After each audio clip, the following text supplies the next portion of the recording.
The Mets held an event at Citi Field for media and influencers so they can show off all the cool new stuff they've got at the stadium to turn up the fan experience this season. And I know their home opener isn't until April 6th, and you guys got some time. So let's bring in our guy Jake Brown of the Amazing But True podcast so we can talk about hashtag new at Citi and the first ever Amazing Day. Jake, we were at the event. When people say, "What's up?" I say my caloric intake because we grubbed. From the food to the technology, what'd you see different that's going to be at Citi Field this year? And what'd you think overall of the event? Yeah, well, I lost 7 pounds from my wisdom teeth removal and gained it back in a span of about 15 minutes at Citi Field. But a good 7-pound addition and a lot of great additions in terms of food at Citi Field this year. They went all out. From Sonny Anderson to Jacob's Pickles. It is a fried chicken sandwich wrapped in donuts and honey barbecue glazed. I mean, that is just unreal. I mean, you're going to get diabetes on the spot, but you're going to be glad you did because it was that good. The fried Oreos are remarkable. Empanadas. They have like this pizza bagel concoction thing going on that who doesn't like a pizza bagel? It's pizza bagel, but on a bagel. It's an everything bagel with pizza. And that was fantastic. There are a lot of tremendous additions this year. Emma's Torch, new drinks. There is this Dillamore 2 cold brew. It's a cold brew with a whiskey on it, but you barely taste the whiskey. So it could get dangerous, but it could also be delicious. So great job by the Mets. And the scoreboard speaks for itself. It is massive. It is like, it's basically like a Vegas sports book. All the TVs combined into one and put in center field. Huge. The technology is great.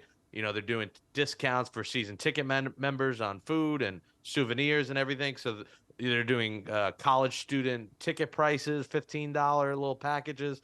So they're doing a lot of good things for the fans. And I think fans should be pumped up. A lot of great promotions across the board. Tremendous job by Mets ownership and everyone involved. You're talking about fans should be excited, and they're talking about the promotions. They also said that Saturday, March 25th, is going to be the first ever Amazing Day. They're going big with fan engagement this year, Jake. So what's your thoughts on Amazing Day? What are you going to wear?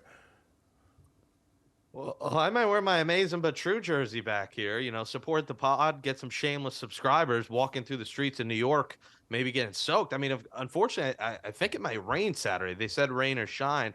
So hopefully it doesn't, because you're just like picturing the movie Pleasantville. Like you have Mets fans walking around the streets of Manhattan, like all happy and thrilled. And, oh, look, it's Mr. Met. And, oh, you're giving me free tickets? Wow, this is great. So I'm experiencing a scene out of Pleasantville, I'm hoping. So I'm excited. I think it's so smart to do that because, people, showing your pride in a team is important. And the Mets are saying, you know what, we're going to reward you for showing that pride in the Mets and wearing your stuff by giving out tickets to game. To be honest, I'd rather have the game than the museum. I'm not a big museum guy. I'm sorry, but I'd rather have the Mets experiences than like random events in New York City and museums. So again, this marketing team, they're putting the money in, and let's hope the product on the field makes it happen this year. I don't know, man. Last time you were talking about going on dates. Take a date to a museum rather than a Mets game. But I guess they, both you. I don't know where I'm going with that one right there. All right, if you build it, they will come. You're talking about the product on the field. We're less than a week away from the season opener. Final thoughts on where they are as a team right now. Don't read too much into who's on the opening day roster. I know a lot of fans are losing sleep. Brett Beatty might not make it. Mark Vientos will. Like, it is a 162-game season. There will be injuries, so ride along for the ride, Mets fans. I think they win the division. And, I'll say it again. I think the Mets win the World Series. I like the manager. I like the ownership. I think they'll go all in. And if Diaz doesn't come back, they will go out and get a closer before the trade deadline. So I like where this team is, and I think they'll learn from that loss to San Diego last year. I think that is a tremendous experience to have for a lot of the young guys to watch the other team celebrate on their field, and they'll get revenge in 2023. Well, they open up the season March 30th down in Miami, down in that 305, but the home opener is April 6th. Make sure you guys check out the Amazing But True podcast with Jake Brown and the fellas. Jake, thanks for joining us, my man. And come out to catch Astoria after the home opener for our live show. Thanks for having me.